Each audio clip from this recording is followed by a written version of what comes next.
গত রবিবার আমি, আমার হাজব্যান্ড, আমার ছেলে ক্যানেল স্ট্রিট, শুনেছো সবাই নাম, এখানে পাখি, তারপরে নানান রকমের কুকুর, গাছপালার হাট বসে, সেখান থেকেই আমরা 4টে পাখি কিনে আনি, বর্ধিকা পাখি। তার মধ্যে এই একটা পাখি অসুস্থ বেরিয়েছে। তো আমরা একে অন্য খাঁচায় রাখবো ঠিক করেছি, কারণ ওদের মধ্যে রাখলে তারা হয়তো একে আঘাত করতে পারে। ঘরে নিয়ে এসে অনেকক্ষণ আমরা এর খাবার দিলাম, জল দিলাম, কিছুতেই খাচ্ছে না। তো দুদিন একটু ভালোই ছিল, আর দেখে মনে হচ্ছিল পাখিটা যেন চোখে দেখতে পারে না। তো পরের দিন কাজ থেকে এসে আমার হাজব্যান্ড ওকে সিরিঞ্জে করে খাওয়াচ্ছিল, হ্যান্ড ফিডিং করার চেষ্টা করছিল, কিন্তু অনেক কষ্ট করে অল্প অল্প করে জল দিতে পেরেছে।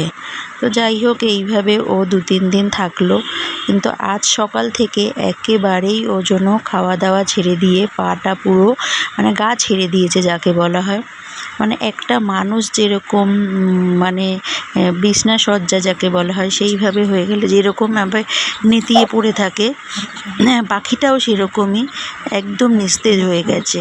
কিন্তু আজ আমি একটা প্রমাণ পেলাম, আমি ঠাকুরকে বলছি, ঠাকুর ওকে আর কষ্ট দিও না, তোমার নেওয়ার হলে ওকে তুমি নিয়ে নাও, এইভাবে তুমি অল্প একটু প্রাণ দিয়ে ফেলে রেখো না। তো আমি ঠাকুরের নাম নিতে যেই শুরু করলাম, হরে কৃষ্ণ করতে আছি, তো তারপরে একটু মুখে জলও দিয়েছিলাম। তারপরে দেখুন, আপনারা ভিডিওটা দেখলেই বুঝতে পারবেন ও কীভাবে একটু নড়াচড়া করতে করতে ডানাটা পুরো একদম করে মাথাটা ঘাটটা বেঁকিয়ে ও পরানটা বেরিয়ে গেল। আমি এটাই আশ্চর্য হয়ে গেলাম, হরে কৃষ্ণ নামের কি মাহাত্ম্য। আমি বড়দের মুখে শুনেছিলাম যে এরকম কেউ যখন মৃত্যুশয্যায় থাকে তো ঠাকুরের নাম নিলে নাকি সে তাড়াতাড়ি চলে যায়। তো আমিও সেটা মাথায় রেখে আমি ঠাকুরের নাম নিচ্ছিলাম, যাতে ও আর কষ্ট না পায়।